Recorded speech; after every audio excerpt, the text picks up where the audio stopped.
ये है एमपी के दतिया के कलेक्टर स्वप्निल वानखेड़े, जो सोशल मीडिया पर अपने कड़क फैसले और ऑन द स्पॉट एक्शन के लिए काफी सुर्खियों में रहते हैं। हाल ही में उनका एक वीडियो सोशल मीडिया पर खूब वायरल हुआ था, जिसमें उन्होंने जन सुनवाई के दौरान एक पटवारी को खड़े खड़े सस्पेंड कर दिया था।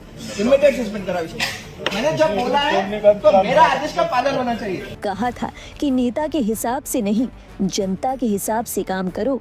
यही नहीं, कलेक्टर साहब के सोशल मीडिया पर कई वीडियोस वायरल हो चुके हैं, जिनमें वो कभी एक अनाथ बच्ची का सहारा बनते नजर आए तो कभी एक बुजुर्ग की मदद करती। ये बच्चे चारों अनाथ है बोल रहे हैं, जहाँ के भी होंगे। CDPO को बोला है मैंने कि इनको वो जो कौन सी स्कीम है, वो स्पॉन्सरशिप स्कीम, इसमें 4-4 हजार रुपए हर महीने मिलता है बच्चों को।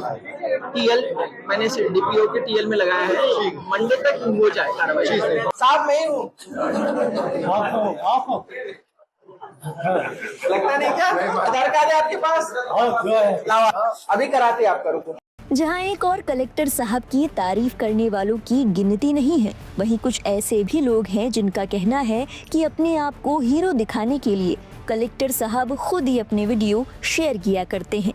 जब कलेक्टर साहब से ये पूछा गया कि क्या ये बात सही है, क्या वो खुद अपने वीडियो शेयर करते हैं, तो उन्होंने कहा, जी हाँ, कई बार मैं अपने वीडियो खुद ही शेयर करता हूँ। इस जवाब के साथ उन्होंने ऐसा करने का कारण भी बताया। मीडिया से बात करते हुए कलेक्टर साहब ने अपने काम के सलीके और तमाम वीडियोस को लेकर बात की। पहला सवाल था कि इस तरह जन सुनवाई करने के पीछे का मकसद क्या है। कलेक्टर साहब ने पटवारी वाले एक्शन के बारे में भी बात की। उन्होंने कहा, मैं जब भी जन सुनवाई में बैठता हूं तो सभी अधिकारियों के साथ बैठता हूं। हमारे लक्ष्य है कि कोर्ट में जो मामले पेंडिंग है उनके अलावा हम सभी मामलों की सुनवाई करें और उसका तुरंत निदान करें। ऐसे में करीब 80% मामलों को उसी वक्त सुलझा दें। लक्ष्य रहता है कि जितना जल्दी हो सके उन मामलों की सुनवाई कर देते हैं। इस दौरान संबंधित अधिकारियों को भी आदेश दिया जाता है ताकि तुरंत काम हो सके। ऐसे में जो काम नहीं करते हैं उन कर्मचारियों पर कार्रवाई भी करनी पड़ती है, जैसा पटवारी मामले में हुआ। तुरंत एक्शन वाले फॉर्मेट से काम से शिकायतों का तुरंत निपटारा हो जाता है। इसके साथ ही कई सेक्टर्स में सुधार देखने को मिल रहा है।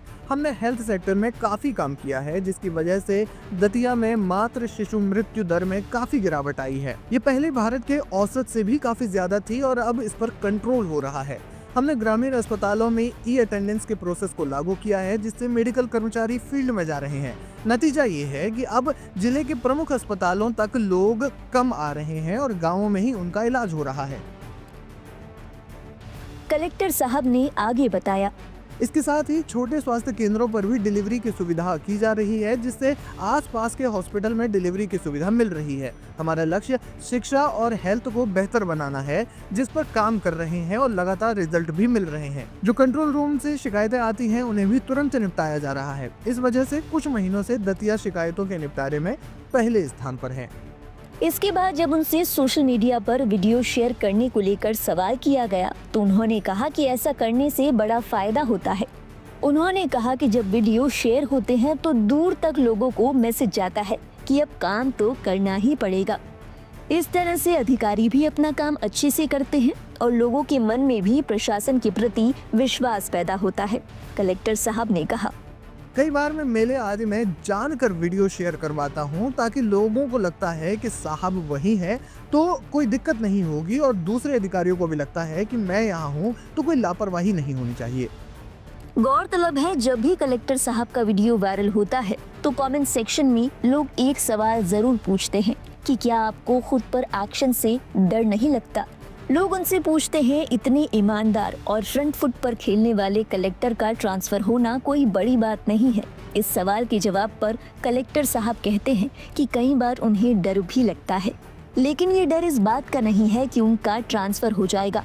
स्वप्निल वानखेड़े कहते हैं कि मुझे इस बात का डर लगता है कि कहीं मुझसे कोई गलती ना हो जाए, क्योंकि छोटी सी भी गलती काफी आगे तक जा सकती है और उसका बड़ा प्रभाव हो सकता है। कई बार लोग अच्छा काम करने के लिए तो जाते हैं, लेकिन उनके शब्दों को गलत समझ लिया जाता है या उनकी बातों को उस तरह से नहीं लिया जाता जिस तरीके से वो कही गई। ट्रांसफर के डर के सवाल पर उन्होंने कहा कि ट्रांसफर का मुझे कोई डर नहीं, मैं अपना काम अच्छे से कर रहा हूँ और मेरे लिए बस इतना काफी है। बहरहाल दतिया कलेक्टर स्वप्निल वानखेड़े के काम करने के अंदाज पर आपके क्या विचार हैं? क्या आपको भी उनके काम करने का तरीका पसंद आता है? क्या आपको लगता है कि बाकी कलेक्टर और तमाम अधिकारियों को इस तरह से काम करने की जरूरत है? अपने विचार हमारे साथ जरूर साझा करें कमेंट सेक्शन में। आगे की बात आपसे वही करेंगे और देश और दुनिया से जुड़ी बाकी अहम खबरों के लिए आप देखते रहिए लाइव हिंदुस्तान।